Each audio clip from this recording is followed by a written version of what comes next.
1991 Toyota Corolla. Got the window out, the inner door panel.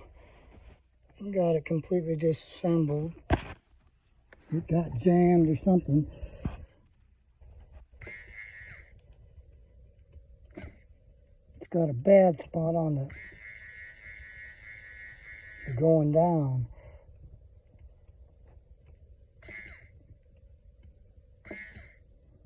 So I guess I need a new motor. This was new.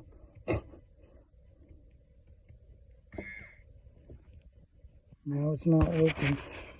I have to get another new motor. The switch went out, so I put a toggle switch in.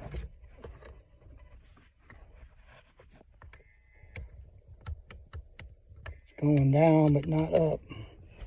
So it's got a bad spot on the motor.